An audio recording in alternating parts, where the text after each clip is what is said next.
विशेषण पद का परिचय जानेंगे कि वाक्य में प्रयुक्त विशेषण पद का परिचय किस प्रकार दिया जाए, उसके बारे में क्या क्या बताया जाए। इससे पहले हम विशेषण और विशेष के बारे में जानें कि विशेषण संज्ञा या सर्वनाम की विशेषता, हीनता, संख्या, मात्रा आदि बतलाता है और जिसकी विशेषता, संख्या, मात्रा आदि बताई जाती है वह विशेष्य कहलाता है। इसका मतलब यह है कि संज्ञा और सर्वनाम विशेषण के विशेष्य होते हैं।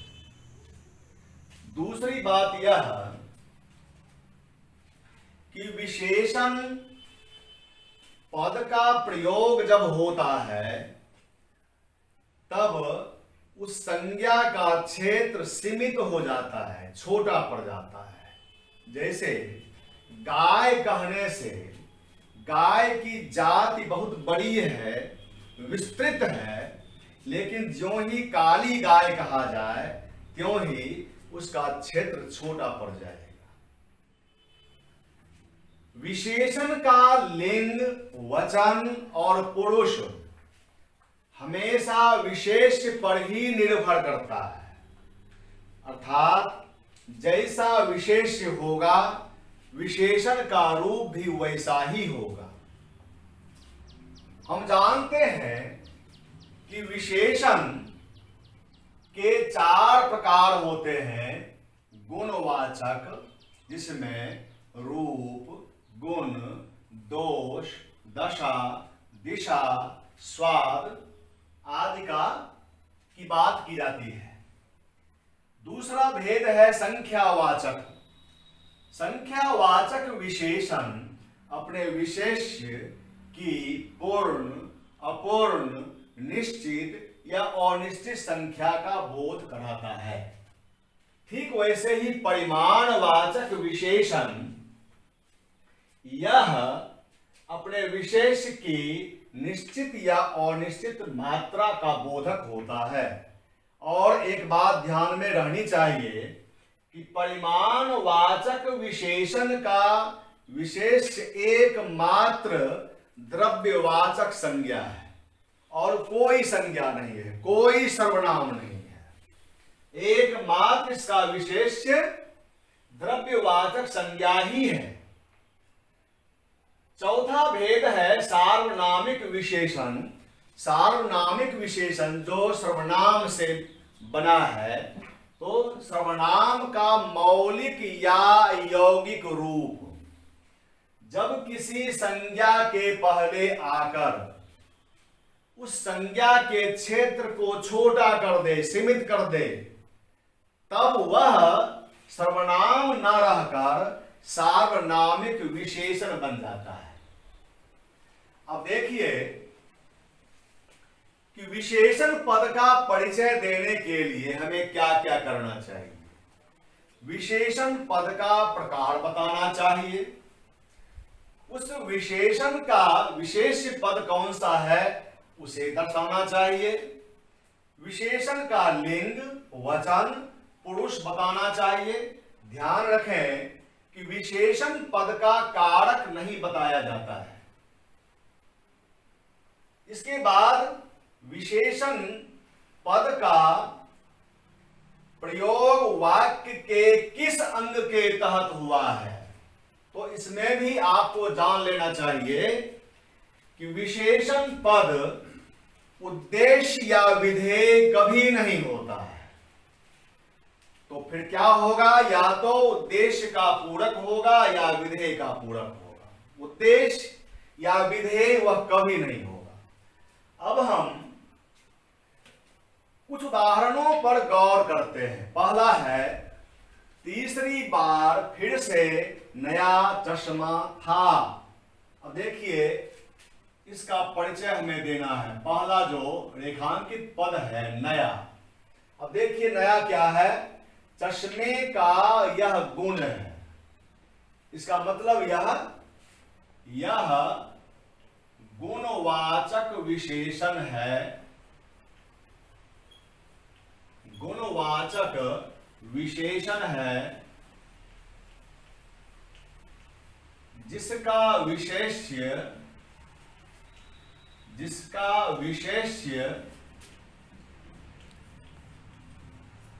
चश्मा है,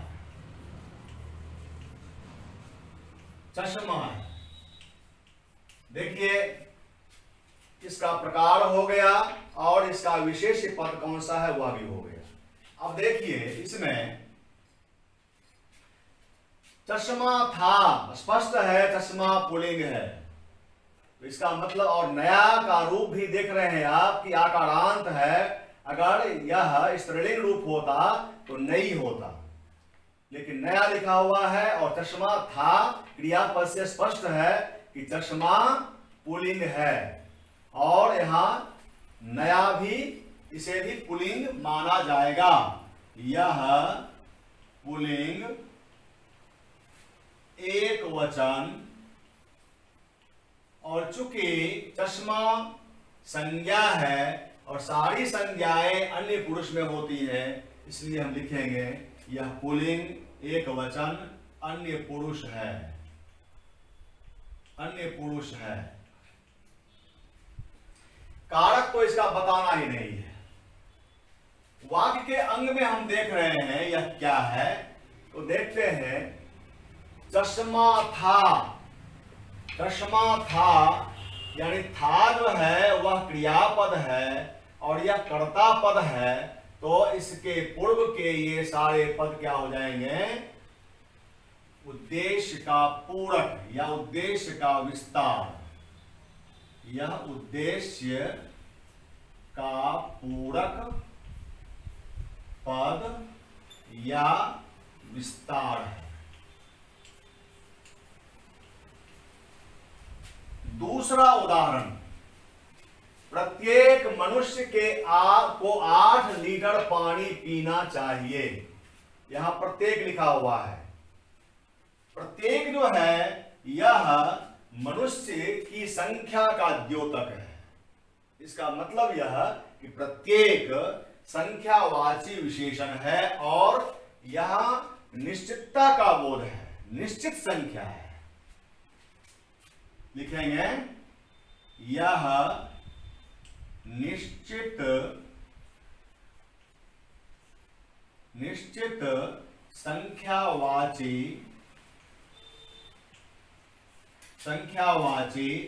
विशेषण है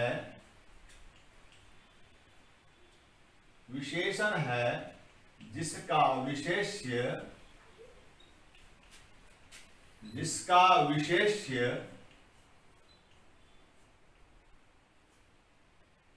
मनुष्य है।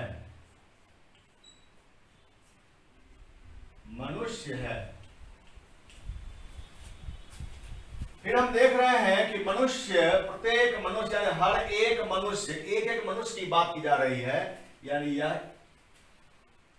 पुल्लिंग एक वचन और संज्ञा होने के कारण अन्य पुरुष में है, अन्य पुरुष है। इसके बाद प्रत्येक मनुष्य को 8 लीटर पानी पीना चाहिए। पीना चाहिए क्रियापद है और पीने का काम करना चाहिए मनुष्य को। मनुष्य जो है वह उद्देश्य है, उद्देश्य के पूर्व यह पद है, यह हो गया यह उद्देश्य का पूरक, उद्देश्य का पूरक पद या विस्तार है, विस्तार है। तीसरा उदाहरण, 8 लीटर पानी पीना चाहिए। 8 लीटर। अब देखिए पानी है द्रव्यवाचक संज्ञा, तो द्रव्यवाचक संज्ञा की मात्रा होगी, क्वांटिटी उसकी होगी, इसलिए यह परिमाण के रूप में, इसको परिमाण के रूप में नापा जाएगा, देखा जाएगा। इसको हम लिखेंगे यह परिमाणवाचक परिमाणवाचक विशेषण है जिसका विशेष्य पानी है। और एक बात और जाननी चाहिए आपको कि द्रव्यवाचक संज्ञा का प्रयोग हमेशा एक वचन में होता है। इस आधार पर भी इसे हम एक वचन ही मानेंगे। तो हम लिखेंगे यह पुल्लिंग एक वचन और अन्य पुरुष है। और वाक्य के अंग में देख रहे हैं, मनुष्य उद्देश्य पीना चाहिए, विधेय उद्देश्य और विधेय के बीच में यह आया है, इसलिए इसको हम कहेंगे यह विधेय का पूरक पद या विस्तार है। हम परिचय लिखने में देने में दोनों में से एक का ही प्रयोग करेंगे, पूरक पद है या विधेय का विस्तार है। अब चौथा उदाहरण हम देख रहे हैं। चौथा उदाहरण है, वह गाय बहुत दूध देती है। यहां वह रेखांकित किया हुआ है। अब देखिए, आपने मैं, तू, आप, यह, वह, जो, सो, कौन, क्या, कोई, कुछ सर्वनाम के रूप में देखा। और कल आपने देखा था कि सर्वनाम वह या यह जो सर्वनाम है, यह पुरुषवाचक में भी है, यह निश्चयवाचक में भी है। वह सर्वनाम जो है वह संबंध वाचक सर्वनाम के रूप में भी आता है। और यहां पर देख रहे हैं यह जो है वह सर्वनाम पद नहीं है, सर्वनाम होते हुए इस वाक्य में विशेषण का काम कर रहा है। क्योंकि अभी आपको बताया गया कि विशेषण पद अपने विशेष के क्षेत्र को छोटा कर देता है। यहां गाय जो विशेष पद है उसके क्षेत्र को छोटा करने का यह काम कर रहा है। यहां उस गाय की निश्चितता के लिए इसका बोध नहीं हुआ है, इसके क्षेत्र को छोटा करने के लिए इसका प्रयोग किया गया है। तो हम लिखेंगे कि यह सार्वनामिक विशेषण है।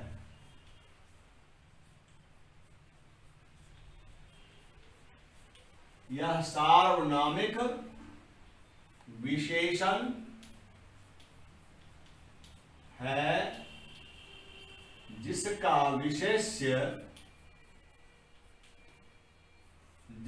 विशेष्य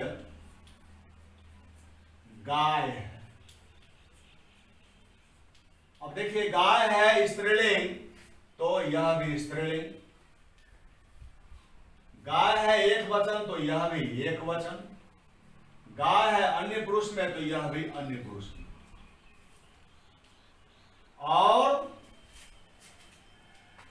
गाय बहुत दूध देती है, गाय है उद्देश्य, देती है विधेय, गाय के पूर्व का यह पद है, इसलिए यह उद्देश्य का विस्तार है। वाक्य में यह उद्देश्य का विस्तार या पूरक पद है, पूरक पद है। पांचवा उदाहरण, वह गाय बहुत दूध देती है। यहां बहुत अंडरलाइन किया हुआ है। और देखिए, इससे पूर्व आपने देखा 8 लीटर पानी, 8 लीटर पानी की निश्चित मात्रा है।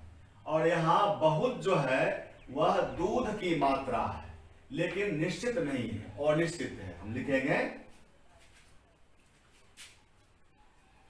यह अनिश्चित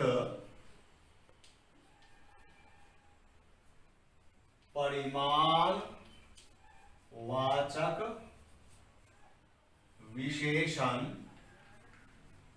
विशेषण है जिसका विशेष्य दूध है। दूध है एक वचन, पुल्लिंग लिखेंगे, यह पुल्लिंग एक वचन और अन्य पुरुष है। इसके बाद वाक्य के अंग में यह क्या है, फिर हम देखते हैं कि देती है, यह विधेय है, विधेय के पूर्व का यह पद है और उद्देश्य के बाद का यह पद है, इसलिए यह विधेय का पूरक या विधेय का विस्तार है। यह विधेय का पूरक पद है। बोर्ड पर आप देख रहे हैं एक छठा उदाहरण भी यहां दिया हुआ है। यदि इसी वाक्य में ऐसा कर दिया जाता कि वह गाय बहुत मीठा दूध देती है, देख रहे हैं बहुत मीठा दूध। अब ध्यान दीजिए, यहां दूध के पूर्व है बहुत और यहां दूध के पूर्व है मीठा, और मीठा के पहले बहुत का प्रयोग किया गया है। इसका मतलब क्या है? इसका मतलब यह है कि यहां बहुत जो पद है वह दूध की मात्रा का द्योतक नहीं है। यह बहुत जो है वह मीठापन जो है, दूध में जो मिठास है, उस मिठास के लिए, उस मीठेपन के लिए इसका प्रयोग किया गया है। यानी यह बहुत जो पद है वह विशेषण का विशेषण है, यानी यह प्रविशेषण है, जिसको कामता प्रसाद गुरु ने कहा है अंतर विशेषण। तो जब कोई विशेषण पद विशेषण या क्रिया विशेषण की विशेषता बतलाता है, तब वह प्रविशेषण के नाम से जाना जाता है। जैसे कछुआ बहुत धीरे धीरे चलता है, देखिए धीरे धीरे क्रिया विशेषण है और बहुत उसके पूर्व प्रयोग किया गया है, तो बहुत जो है वह क्रिया विशेषण की विशेषता है, यानी उस वाक्य में बहुत प्रविशेषण है। इसी तरह से इस वाक्य में भी बहुत जो है वह प्रविशेषण है। हम लिखेंगे यह प्रविशेषण है जिसका विशेष्य मीठा है, और बाकी हम फिर वही लिखेंगे कि यह पुल्लिंग और एक वचन अन्य पुरुष है, और वाक्य के अंग में वही है जो यहां पर दूध का प्रयोग, बहुत का प्रयोग किया गया है। यह विधेय का पूरक पद है। तो केवल इसका नाम जो है, प्रकार या नाम जो है वो बदल जाएगा। वहां आप यहां देख रहे हैं कि बहुत जो है वह अनिश्चित परिमाण वाचक विशेषण है, लेकिन इसमें अगर यह ऐसा दिया रहे तो यह विशेषण नो लिख करके हम लिखेंगे यह प्रविशेषण है जिसका विशेष्य मीठा है।